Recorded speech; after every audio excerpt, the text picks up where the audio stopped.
All right, guys, welcome back to the next episode of the Grand Prairie PD podcast. We are here with Officer Tanner, officer that I have not met and actually wasn't sure was a cop until just a few minutes ago. Same. Yeah, which is kind of embarrassing. No, it's not. But I remember the face. I remember seeing him in jail, and I'm like, man, he looks like he's 12. Mm-hmm. Yeah, and I still look 12. Like I was saying, though, it's going to be good when you're 40 and everybody else is all beat up from night shift, and you're going to be like look like a solid 25. Yeah. That's funny. Well, bro, we appreciate you coming on with us. Yeah, thank you. Well, first of all, so he saw you in jail a long time ago. Mm-hmm. Explain that. So I started in the jail here. I was working back in 2015 and started working in the jail for about a year and a half. And they still did the program where you could get your college, or you could get your college waived if you worked there for 3 years. I think it's changed since, but It's 2 years now, right? Yeah. I think so. Yeah. Yeah. But yeah, after a year and a half, I was ready to be a cop. So I went to a different agency that didn't have like the college requirements. Right. And so, yeah, I left back in, I think, 2016. See, just like a youngster. Oh, I can't wait. Oh, you know what? I'm just going to leave. Yeah, I was impatient. Yeah. Yeah. Now, was hopping over there, or like once you made the decision to go over there, was coming back after a relatively short period part of the plan originally, or did you just get there and realize it's not really a good fit? Yeah, it wasn't a good fit. I mean, it was a good department. It just it wasn't for me. So I knew how GP worked. I knew a bunch of officers, and I was thinking about leaving over there. And some of the old heads were there, like, if you're going to leave, you need to do it now, because I was about at the 4.5-year mark. Any bit longer, it's just getting too vested with the department. So just jumped ship when I could, and things worked out. What was, if you don't mind going into it, what were some of the differences that you noticed? That's one thing we always kind of struggle to get across is like, you can have two very good departments, but just stylistically they're just different. You know, call load, they're different. All Yeah, I mean, it was about half the size of here, and that being said, you also have half the amount of officers. So the call load was pretty much fairly similar. Right. But it just didn't feel like I had the backing of the top Gotcha.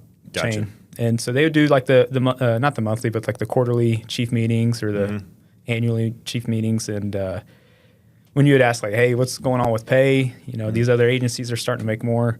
And you're hearing it from, you know, the big man saying, you know, well, we're not going to make that. If you want to make that much, go there. Wow. Not being told, hey, we're trying to work for you. Thanks, Chief. Yeah, it's it kind of opens your eyes. So Yeah. Were you able to do a ride along over there before you went over there? How did you pick that department? so I did do a ride along. It was between that department and Fort Worth at the time. Okay. That one just seemed more family oriented. It just seemed like it was going to be a better fit for my family at the time. Yeah. So I went with them, and I mean, like I said, it was a good department. It just wasn't for me. Yeah. Did you only do patrol, or did you have a So chance to move around? the last 2 years over there, I was in motors. Oh. So I was a motor officer and really enjoyed that. Like, wasn't my idea to be a motor jock at all, but I worked an overtime shift in Fort Worth with the guys, and it was a good group of dudes. And they're like, hey, we got some openings coming up. You should put in. And it's like, nah, that's not me. Yeah. And I ended up putting in for it, and I loved it. Because that's the unique group within policing where, like, when people tell us they hate cops, and I'm like, okay, why? It's like, well, because it's a motorcycle pulled me. It's like, okay, yeah, we hate them too. Like, Yeah, they're like, yeah. they don't Even cops don't like them. They don't even get Yeah. to eat lunch with us. Like, Yeah. I wanted to, so when I was wanting to be a police officer, I wanted to get in for canine or narcotics. Those were the two things. And then after working patrol for a little while, I was like, yeah, that's not for me. really? Yeah. So I was just kind of going to do patrol for a little while, and then got kind of pushed into trying to be a motor officer, and I enjoyed it. Yeah. Now, for our listeners, motorcycle. Motorcycle officer. Yes, sir. They're Yeah. the ones that give you tickets when you're late. Yep. to Traffic work. enforcement. Yeah. Yeah. That's funny. Yeah. Do you ever have people just go absolutely, like, anybody memorable just go ballistic on you? Oh yeah, so there's this one guy. I remember exactly how it was working because we rode basically in pairs. Okay. And this guy's flying on a motorcycle. He sees us and he dips in the neighborhood. My partner's like, well, you know, it is what it is. But he pops out like right in front of us, not knowing like the street over is where he's going to be coming out at. So my partner goes, he pulls him over, and of course he gets a ticket for speeding. I think he was going like 20 over, and I'm sitting at a distance and I can hear this guy just screaming, cussing, yelling at him. And then as he yanks the ticket away from the guy, and he starts to go and he rolls through a stop sign, flipping me off. Oh. So you can't do another traffic violation. It's unsafe. Went over there. I made contact with him, and it was even more of a show, just cussing me out, yelling at me, and yeah, that was one of the more memorable ones. I had a guy one time. I was working a traffic detail, Mm-hmm. and dude, it's the same thing. If I write tickets for speed, Mm-hmm. I'm like 25 to 30 is my threshold. Like where I work, the guy it's open and it's just they get going really fast. Yeah. And I've realized our traffic detail requirements as far as like not tickets but like for activity and showing that you're actually doing something are so loose that you literally can sit there for half an hour and not pull anybody over just to make sure you have that breadth of not being too stringent. And so we'll just wait, and I realize you'll eventually get people going crazy speeds. Yeah. Pull this guy over. I mean, just blatant, no excuse, but just a complete reason. And I could have written him, I don't even know how much. I only gave him the one I was going to anyway. And as I hand it to him, same thing. He takes it. He goes, I ain't gonna pay this. Puts it in drive and goes to drive off, and then drops the ticket out the window. I'm like, okay. And he is hauling away too. I was like, okay, well, we're about to get in a chase. And so I start heading back to my squad, and immediately when I get back to my squad, the channel goes emergency traffic for something else. So It's like, you know what? I'll be the bigger man. it's your lucky day today. Yeah. Is what it is. Because Yeah. it was gonna be fun. Yeah. So I'm gonna have to learn from you guys because you pull some shit like that with me, it's time to go to jail. Yeah. Yeah, It should have been for him too. Yeah, let's Yeah. just go to jail. Well, the motorcycle, that was like right when COVID was happening. So they were like, Oh, yeah. if you don't have a reason to take someone to jail, don't just give them a ticket, let them go about their day. So Yeah, I mean, it was kind of a weird time. I mean, in general, but then I remember they had a bunch of protocols and stuff for like making sure people didn't have to roll down their windows and all kinds of stuff. You ever have anybody just freak out about the COVID situation and just refuse to contact you? yeah, so like I mean, I was traffic, and they were just trying to have us do the least amount of work, but they gave us these face shields, like just like sun visor, face shield, mask, and it was ridiculous. And like walking up to a You car gotta with keep that it on well, while you're riding a motorcycle? No. We had gotten in a car, so they said no motorcycle. So then now we're two man in a car, close together. It didn't make sense, but yeah, wearing that stuff was ridiculous. But people are upset, like. People are out here dying because of COVID, and y'all are out here enforcing traffic and didn't want to hand over a license, and it made it rough. That sucks. That's when you tell them, just press it up against the window. Yeah, just scan it. Hold on, you get your ticket in a minute. Yeah. That's funny. All right, so you ended back over here with GP because you said you knew a lot of people here. Yeah, so I was looking to leave, and I knew people here. If I was going to make a fresh start somewhere, at least come somewhere where I got some familiar faces around. Yeah. Clearly not too familiar with y'all. Except you old guys. Yeah. So started the process here is pretty smooth, and I got hired on and started the academy in 2021, the Lateral Academy. Oh, okay. I was about to ask, would you have gone through the basic, but No, we went to the Lateral. And just so everybody knows, the Lateral Academy, how long was it for you? Because it was short for me. Like eight weeks? I think mine was 8 weeks. I think it's a little longer now because of all the out of state. I'm not too sure how long it is now, but it was 8 weeks for us. Yeah. Yeah. Same for you? 6 for us, yeah. 6? Ooh, that'd have been nice. Okay, I need to was talk to nice. somebody. Yeah. Yeah, I was really on the fence about coming over because one of my big concerns is working in a smaller town. I didn't want to be bored. Yeah. Like I knew the policies were more friendly, but I was like, no point in being able to chase and have good policies and whatnot if you get there and there's no one to do that stuff with. Right. But then I did my ride along there and I was really on the fence. And I was talking to Garcia, and he told me about the schedule. And when I found out about the schedule, the family time, and then how long the academy was, and I was like, man, you're telling me in a month and a half Be back out on the streets, yeah. Yeah, I was done. Yeah, I like the schedule here. I was used to the Panama schedule. Are y'all familiar with that one? No. So it's like you work Monday, Tuesday, then you're off Wednesday, Thursday, then you work Friday, Saturday, Sunday, and then your week flips. So now you're off Monday, Tuesday, you work Wednesday, Thursday, then you're off Friday, Saturday, Sunday, which it's a good spin on it because, you get to have every other weekend off. But at the same time, like someone says, hey, you want to do something on this day in like a month, you're like, hold on. you're like counting down the week. Like, am I off that week? If you get it wrong. Yeah. So I prefer this one because now I know every Sunday, Monday, Tuesday I'm working. If you got something going on, it's going to be a no-go. Yeah. So. Yeah. That's what sold me. Chief was like, hey, your family is just as important as everybody else's. So, and I've told this story time and time again, but as I'm going to say a rookie officer, when you're 2 or 3 years on, where we came from, you could literally do 15 years and then you'd be off Wednesday, Thursday. That's a no-go. Yeah. So coming over here, he was like, nope, Dixon, you're going to be off every other Saturday. And I'm like, are you sure? I know you're the chief, but I don't know. You know, that's where we came from. But that's crazy. A Panama schedule? That's what it's called, the Panama schedule. Yeah. I think I had something similar to that when I was working warehouse stuff. Really? Yeah. I don't know exactly what it was, but it was nice having the weekend, every other weekend off. But the trying to plan stuff out is what was like the biggest hiccup. Yeah, that's a headache. It sounds like I got to do algebra to figure out. Yeah. No. not far off. Yeah. Hell no. So backing up a little bit, how did you want to be a cop? And military? Well, so it was like sophomore year. I was taking one of those career quizzes or whatever, and it came up as a bailiff.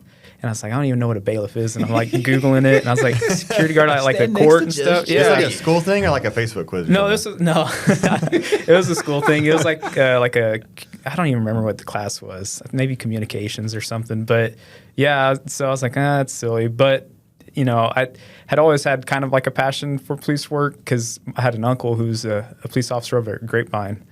And so I slowly started watching cops. I was like, oh, that looks cool. And that's what made me go to the Marine Corps because I was like, my job that I'm at right now, it's not going to really do well with translating to police work. So I joined the Marine Corps thinking that's going to give me an edge. Did it? I don't know. Because I was in data networking. It wasn't like I did anything super cool there. But I just had a passion for trying to get into stuff. Like there's some people at my bus stop that would do drugs. I was like, this stuff, I've seen it mess up lives. I've seen it mess up families. And that's kind of what drove me towards it. It's like, I want to be narcotics. I want to be K-9. Now, what movie made you want, or a TV show made you want to do narcotics specifically?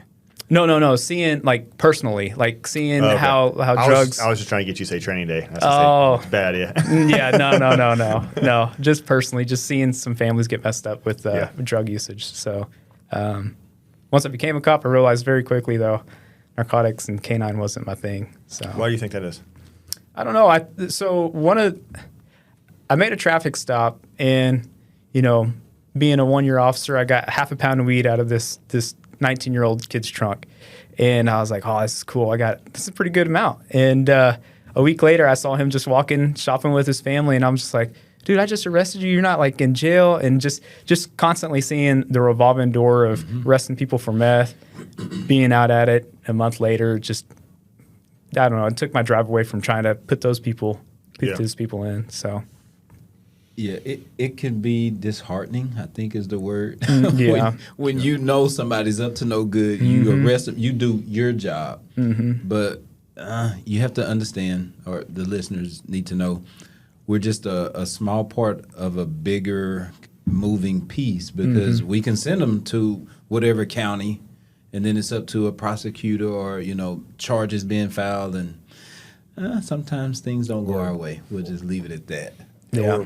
Or, pardon parole boards, freaking probation officers, that kind of stuff. Yeah. That's where, where I sit, that's where I see a lot of issues. Yeah.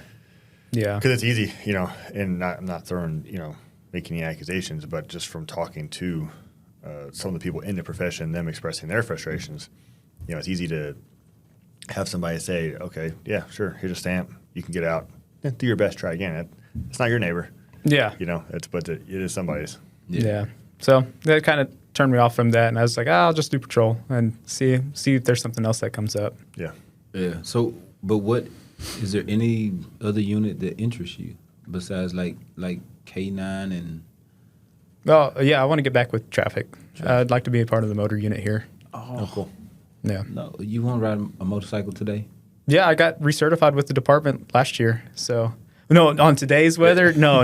It's cold. Yeah, it's cold and But I rainy. guarantee you there are exactly 0 Grand Prairie motorcycles on the road today. Yeah, Yeah. rain is coming. Yeah, it's pretty gross out. Yeah, well, that'll be fun. I would think, because motors is sometimes interested me as well. I just don't want to get divorced, so I don't do it. But I would think it would. My wife would divorce me, is what I mean. For riding a motorcycle? Riding a Yeah, motorcycle? like that. Yeah. Oh, she Not really, she probably, said don't ride a motorcycle. Yeah. Yeah. But did it not ever get boring? No, because I mean, you go to accidents that kind of like change up the day. Just going out there, after working it for a while and going to the accident, seeing how some of these could have been avoided by people not just driving with cell phones, speeding. Yeah, I enjoyed it because like you would see there were certain spots, and again, the city that I worked for was about half the size of Grand Prairie, so there were spots where we would work where it would start to slow down. Like if we sat there, multiple times throughout the week, and it was nice to see a change. Yeah.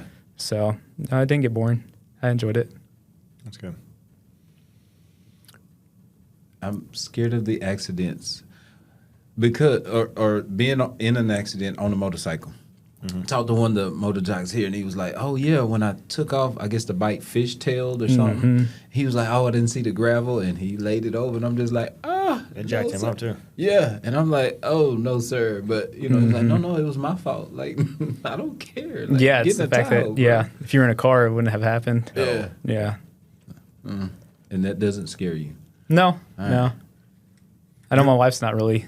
She would just rather have me stay patrol or do something like CID or something like that. But Which is funny because patrol, you always hear that from spouses, like don't do SWAT, don't do narcotics, don't do motors, don't do. But patrol is more far and dangerous. away, statistically speaking, the Yeah, most dangerous it's just spot more for you to be. dangerous. Yeah, because you're responding to the call of you don't know what you're going The to. unknown. Yeah. Yeah. Well, the domestics. I mean, Yeah. those are the most dangerous ones. Yeah.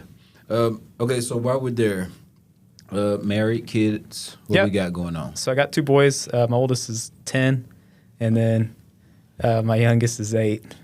I'm telling you, and I'm glad we got these cameras, man. He looks like he's 20. I know. Yeah, that's right. Yeah. My oldest, that's my kid. He's 10. You're like, what? Yeah. No, That's that awesome. started at 19, so that wasn't the game plan at all. Yeah. But yeah, I have 2 boys and married. Yeah. Yeah. So, and I always tell people, like, like now, my wife is supportive, but my dad goes, "You sure you want to be a police officer?" Dad is 15 years in, over 15 now.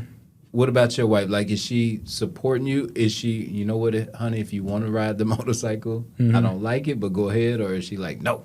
Well, so we so kiddos are from past marriage.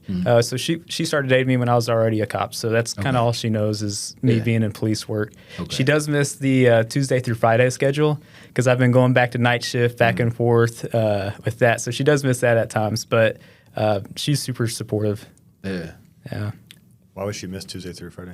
Because I was off Friday, Saturday, or I was off Saturday, Sunday, Monday. Oh, got you. Okay. I was thinking off those days. Oh no, yeah, I was Gotcha. off those days, so she misses I was gonna say, being are at y'all home on the okay? weekends. Does she- Yeah, We have I want you off while I'm at work. yeah. So she misses that schedule, but she's super supportive. Yeah. And you work nights for a short stint, right? So since I've been here, I got lucky. I got cut loose like a week into the bid, and so they put me on days. So I had 6 months of days, and then I went to 2 back-to-back bids on nights. So I was on nights for a year, and then days, then got bumped back to nights, and now I'm back to days. And with the numbers, I'm pretty sure he's going to stay on days. I'm hoping so. Yeah. So like on this last bid out of like the 120, I was like 72.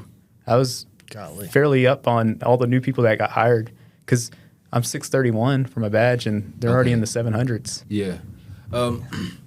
So for the people that are interested in applying or lateraling over, man, I think I was on nights maybe a year and a half. Mm-hmm. Yeah. It was about a year and a half, and then I went to the bikes. 3-ish. Yeah.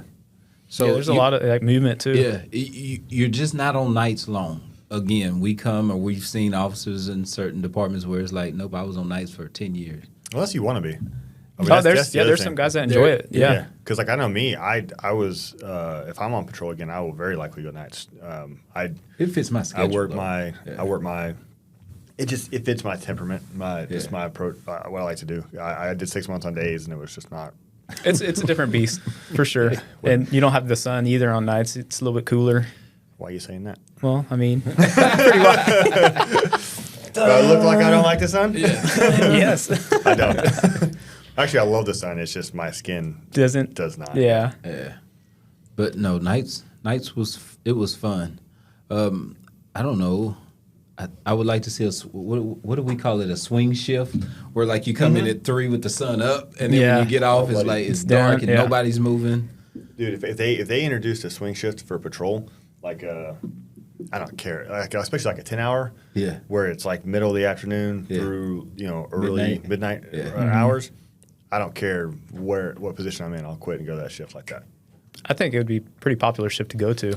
Yeah, that was because working like 3 to 11 or 4 to midnight at my old agency. Dude, I love that because you get the daytime hours, you get some of that. And then I said it before. My favorite time in a squad car is that shift from days to nighttime, and that's just such an awesome time to work. Sun's going down. It's just and then like right around the time it's like starting to get slow between like major accidents and stuff like that, and then it's time to go home midnight, 2 o'clock in the morning. I would take that in a heartbeat. Yeah.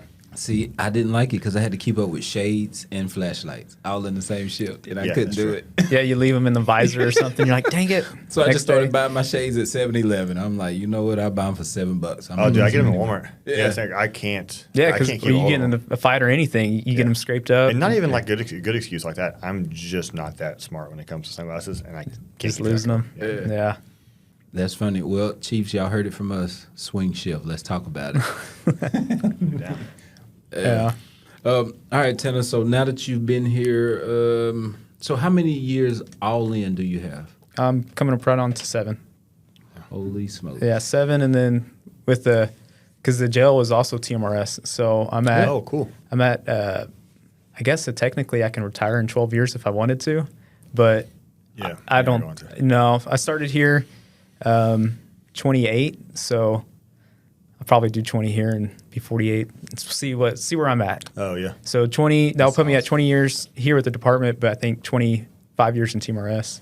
Yeah. So just to get our listeners up to speed, we have a 20-year retirement.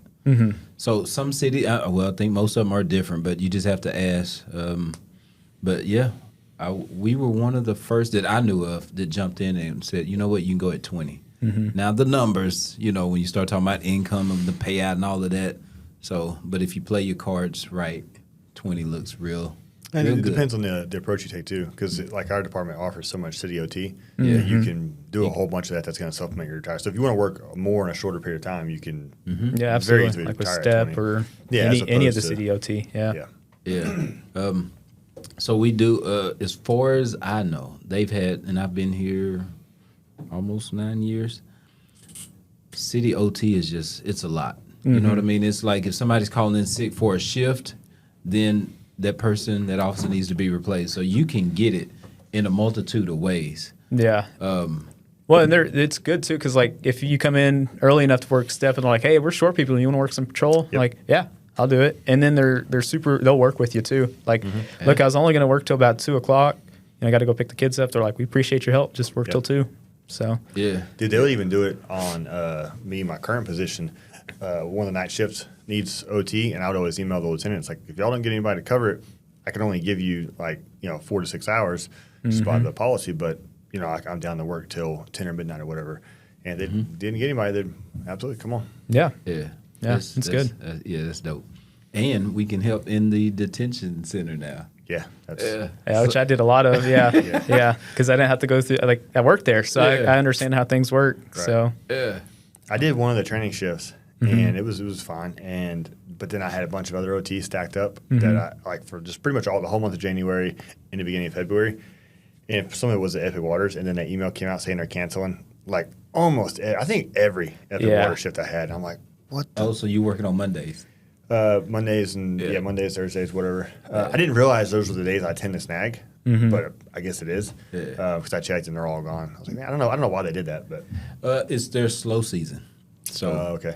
So probably summer they'll pick it back up. Yeah. Yeah. So, well, and here's something that's interesting. It's a little bit off topic, but we'll talk about it. So we're about to have all these new businesses. So anybody not familiar with GP or Grand Prairie, off of 161, it's about to look totally different.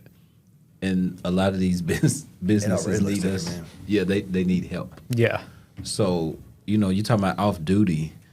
Oh my goodness, it's going to be more than we can even keep up with. Yeah. To the point where we outsource it, so to speak. Well, and the city's I think the city's gonna wind up staffing a lot of the general retail areas, which is why I got bike certified. Yeah. For a big reason. Yeah. Mm-hmm. Yeah, because you'll be able to work all that OT. Yeah. So we need it. I know like Bass Pro Shop's coming. Andretti's is coming. That'll be busy. Oh, 30 sector's going to be busy. It's going to be jumping. Dude. With all the apartments, all the retail. Dude, a year ago, I was the one of the 2 detectives for 30's property. I couldn't keep up with it then. I don't believe know it. Yeah. How? Yeah. I did not know how. Yeah. So, Yeah. all right, Tanner, we got to jump into this. So before we went live, we were talking a little bit. First off, and I'm going to try to do it without laughing. Tell everybody your nickname. It's Sweet Tea. Yeah. Yeah. And, I've gotten some nicknames. I've earned some nicknames, but that one just came up and wasn't a fan of it. Still, it's whatever. But how that came about was Aaron Spear was talking to officer at the time, now Sergeant Wilson. They're at the pumps, and he's like, just small talk before the weekend. Hey, what you got going on? And he's like, I'll be hanging out with Sweet Tea. He's like, what? And Wilson's like, what are you talking about? He's like, Sweet Tea. You don't know who that is? He's like, no, who is that? He's like, Tanner. That's what he goes by. I was like, oh my gosh. Just making it up. Just on the fly, just like that. Yeah. And so I get a message on the computer and it's like, yo, Sweet Tea. And it's like, what? And I was like, what are you talking about? Yeah. And then I get a message from Spear saying, I'm sorry. And so that's funny. Sergeant Wilson's right next to me in the locker room. And he's like, so what's up, Sweet Tea? I was like, what are you talking about? He's like, is that your nickname? I was like, no, that's not my nickname. He's like, well, I already changed it in my phone and everything. And so the shift just slowly started calling me Sweet Tea, and it just started spreading, and I couldn't stop it. That's funny. Yeah. Very, very simple, but yeah. There's worse ways to get a name like Sweet Tea. It's probably where my head was. Yeah. Yeah. No, I don't even like Sweet Tea. I'm like more of a half and half kind of guy. Like, so dumb. Yeah, Sweet Tea. So dumb. So now I get to yell it out when I see you across the parking lot. Well, have you done anything to embarrass yourself and not just had other people embarrass you? Rookie mistakes. God, please don't be one of those guys. Like, oh no, I've such a squared away perfect career. Yeah. Well, I mean, I remember. So this was embarrassing. This was more gross. Like, when you're learning in FTO, you're on pins and needles because you're so nervous about everything. And so we had an emergency detention, and this is like when I very first started, first phase, and old department, first phase, and we get to JPS, and you're supposed to search the back seat and all that. So I'm sitting there, I'm looking. He's like, "Did you look good enough?" I was like, "I don't know." So I lean in, and my hand slips. I was like, "What the heck?" I look at my hand, and and I was just like, "Oh!" I was like, "Do you got any hand sanitizer?" Bare hand. Bare hand. Oh, buddy. I was like, do you have any hand sanitizer? Oh. Yeah. He's sitting there. He starts laughing. He's like, no, I don't. He's like, but we need to get her up there because she wasn't the most friendliest. No. And so we get up there. I'm like, just my hands. I'm like, where's the restroom at? I need to go find a restroom. So I'm walking, and it's starting to dry up. It was nasty. It was gross. That was one of my always wear gloves anytime I'm doing something. Especially when it has to do with if I were you, I wouldn't take gloves off to go to bed. Yeah. Like that. It scarred me. Oh, I mean, shoot, that was 7 years ago, and I'm still I'm still looking at my hand. He's like, I used to be left-handed. I think myself right-handed. Yeah. So, bro, that's terrible. that was bad. That was rough. I'm not shaking your hand when we. Yeah, that's a. It was my left hand. We're good. Man, your wife know that story? She does now. Yeah. Yeah. Oh man, that's funny. That's exceptional. But you know what? When it comes to police, there are so many stories when it comes to us touching or having something on our hands. Bro, so I remember, and I won't say his name, but me and this guy, we're out, and it was like a traffic stop, but you're going to jail, so he's backing me up. And I was like, hey, talk to that passenger, just watch him, because he had an open beer kind of sitting in between his legs in his lap. And so I was like, yeah, he's got a bunch of warrants, so we're going to take both of them, tow the car. So the officer's over there. He was like, hey, man, I'm going to grab that beer. And so he grabbed it, and he goes, I'm just patting you down. Make sure you don't have nothing, because the guy's kind of halfway answering questions. Mm-hmm. Well, he's doing it without any gloves on. And so he was I have like, a terrible habit of that. He was like, oh, man, your pants are wet, man. You spilled some of your beer. And the guy was like, no, bro, I peed on myself. Oh, man. Yeah. And on that traffic stop, I fell out. I was like, bro, you are the nastiest officer. But it has happened to a whole bunch of us. Just trust me. I glove up for everything now. It don't matter. Yeah. See, he's driving around with the gloves on. Yeah. Bro, that's terrible. Mm-hmm. Sweet tea. Nasty tea. Nasty tea. Yeah. I don't know how we... Oh. Yeah. Yeah, because you always... you think about like the hard parts of police work and it's the traumatic stuff. You don't think about the little stuff like that. God, no, that's not little. Well, you don't think about that stuff. Yeah. What do you do in your personal time that's little? Yeah, good point. Yeah. So did she apologize? Did she say, "Oh, I'm sorry"? Or? No, she actually not a big deal. Yeah, I was like, you could have said something. Yeah, like you could have said something. I mean, it's probably the least of her worries at the time, but did he still. make you clean the car? No, we used some That's good. company or something. Yeah, I know some FTOs that would have. No, I wish you would tell me clean that car. After my hand slipped and I was, I'm good. Yeah, you paid your dues. Yeah, Move on. yeah. Man, I remember arresting a guy, and you go to pat him down, and I'm like, bro, what's that in your pocket? And I couldn't really tell. It was a little vibrating circle ring thing, and I was like, man, let me put my gloves on. I don't know what you've been doing. I don't want to know. I was like, nah, bro. He was like, no, you can pull it out. I'm like, not yet. Let me put these gloves on, and you pull it out. I'm like, what is that? And people walking by like, oh, that's nasty. And I'm like, I agree. Never seen it before. I'm like, what the hell is that? Yeah. You see some of the craziest things in this line of work. Oh, yeah. All right, so I want to go back to you worked in our jail. Is it anything like we see on TV? And let me preface it with this. You see like a guy in the cell, and I guess you're telling him, come out for whatever reason. Come out. He's like, no, you're going to come in here and get me. He's ready to fight, or she's ready to fight. Have you ever been involved in one of those situations where like you have to go in and get that person? Mm-hmm. Yeah, usually it's like the people in isolation. Like for whatever reason, they're tearing something up, or they're flooding their toilet, or they start like covering their camera to where you can't see it. Like, all right, now we got to go take them to the padded cell. Oh, so that's happened a couple times. But when it's your first time, you're like, crap, getting amped up. Like, what's about to happen? But then you got to remember you got like 6 other people with you. Like, you'll be fine. It's just it's an interesting feeling. How do you? Everything in there is either concrete or metal, right? How do you flood your toilet on purpose? Just start shoving toilet paper down there. Oh.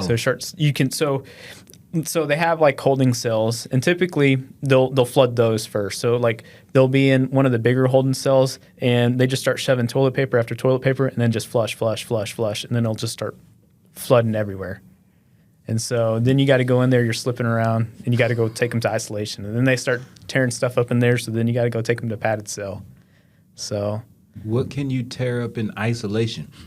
Because in my mind, nothing moves in there, right? It's like a concrete bench and... Well, it's typically not tearing that up, just like clogging the toilet or splashing water out and stuff like that. Or they still have the camera, so if we forget to take the toilet paper out, they'll get it wet and they'll just throw it up there. And now the camera, you can't see them. Becomes a safety thing. So Nate's laughing. It's trying to imagine the mindset of like I'm in jail and I would be like, crap, I messed up, this sucks. And this guy's like, nah, I'm gonna mess with that camera. Throw poop at it, or Okay, time out. Wait a minute. Sweet tea. We changed your name. Yeah, it's nasty. Sweet, nasty. All right, so have you had that? Yeah. So there was one day it was busy. We were finishing up, and this guy was just being sarcastic, being a smart mouth. I was like, hey, screw this. Come on, you're going to isolation. So I put him in isolation, and then I get back that day, and as soon as I open up the jail, I was like, oh my God, what is that smell? And as I'm walking up, they give us like, all right, this is what's going on. Like, what is that smell? Like, I'm trying to figure it out. They're like, oh, the guy you put in isolation, he went off the hinges. Like, he was tearing stuff up. When I mean stuff up, I mean himself by smearing. And I don't know, just some nasty stuff. They ended up having to have a company come out like to clean it. That's how gross it was. Usually, like the detention officers will clean, but it was disgusting. Like the whole jail smelled like. How mad were they at you? I was mad because I had to smell it all day. Was the jail staff mad at you? Oh no, I mean it wasn't my fault. He was, I put him there because he was being smart. Jeez. Okay, so you said I got question after question now. Yeah. You said the detention staff usually cleans up if it's something minor, I guess. Yeah. So like I was working overtime. And this was just like a month or so ago. I went in there, and it was in the medical cells, and we have Tarrant County came to pick up. So asked the lady to step out, and then during our cleanup, this is after she had left. We're going in there and cleaning up, and I look. I mean, it's like stacked this high of nasty. Yeah. I can't get away from it. It's just, yeah. Guess who had to clean it up? Yeah. Yeah. I was like, we get a company out? Like, no, just get a trash bag, get some gloves, you scoop it up, and then. Good. Nah, I quit. My overtime stops right now. Yeah, it was interesting. Okay. Yeah. No, I don't. Yeah, I'm not doing that. Maybe I'll just wait for the bike overtime. Yeah. It's not bad. I mean, like, I worked a lot of OT in the jail, and that was like one of the, like, gosh, dang it. That's the only But one. if I find myself in that situation, I don't. I quit. I'm a police officer. Yeah. They didn't give you a shovel or nothing. Trash bags. And, like, they said they would help me out, but I was like, it's a small room anyways. What is another set of hands going to do? Like, it just. But they ain't your hands, so absolutely. That's a good point. Set of hands. Yeah. Oh man, did you glove up for that one? Yeah. Did your hand slip? Oh no, I gloved up. I double gloved. Yeah. Bro, they don't make gloves thick enough to have me. Can't you get that? No, sir. Yeah. Look, your overtime court. It says here that you left at 6:13. Yep. 6:13. When I said nope. Mm-hmm. Gave me my 13 minutes of pay. Yeah. Oh man. Now you said that you have a 10-year-old boy and an 8-year-old boy, right? Yep. I also have a 10-year-old boy and a 7 about to be 8-year-old boy. Do you? I don't know about you, but like I find raising I tend to sometimes view every little bitty thing they do wrong as like maybe a little outsized, just due to what I've seen. Mm-hmm. It's like picking on their brother or whatever, and it's like, no, you're not going to grow up and be like these. You struggle with that too? Yeah. It's like you got to find that fine line of like parenting and then just like overstepping just from the things that we've seen, and it's a daily struggle. Like just because, again, big brother picks on little brother, and it's like, dude, you can't be doing that. Or little brother acts out in school like, hey, what are you doing? You got to pay attention to school. You know, I've seen people drop out of school and it's a struggle. Yeah. Since we're on the topic, it's harder than you think because I'm one of those. My daughter is 11. Mm-hmm. Oh, Daddy, can my friends come over and spend the night? I'm like, no, man, I don't want nobody. Can I go spend the night with somebody? Oh, hell no, absolutely not. That ain't an option. Mm-hmm. Yeah. So it's hard, and so now we find ourselves okay. Well, now you can have play dates. Tell these girls, their parents or whoever come over, drop them off. I'm gonna cook hamburger, hot dog, but y'all going back home. Yeah. So we're trying to venture outside that little that police box, as I call safety bubble. Oh man, it is real. The struggle is real. Yeah, there's only a couple of people that the kiddos stay with, and it's a weird situation to be in because you're talking, at least like us, we're talking to civilians, and they're just like, well, you think I'm gonna touch your kids? And it's like, kinda. Maybe. Like, I don't know you that well. Yeah, it's like I mean I hate to. It's this job does weird stuff to you, but it's like I don't. I mean, it's rarely the ones where it's like, oh, I've never seen that guy before. Rarely. It's almost always. Yeah. Oh, we know so and so. Yeah. Yeah, and.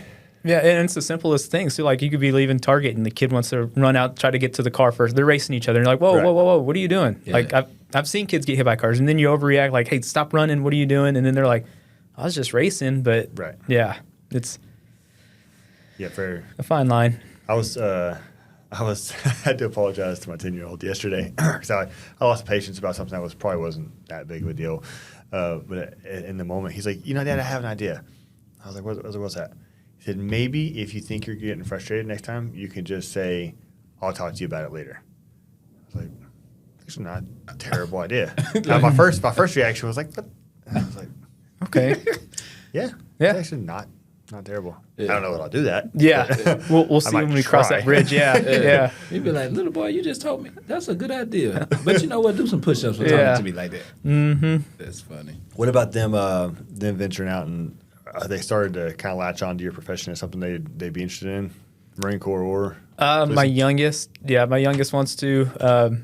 My oldest doesn't seem like he has a temperament for it, but my youngest does. He's for whatever reason, he's super into fitness. He's 8 years old, and like for Christmas, he got these little 8-pound weights, and he's like sitting in his room doing this. And I'm like, "What are you doing?"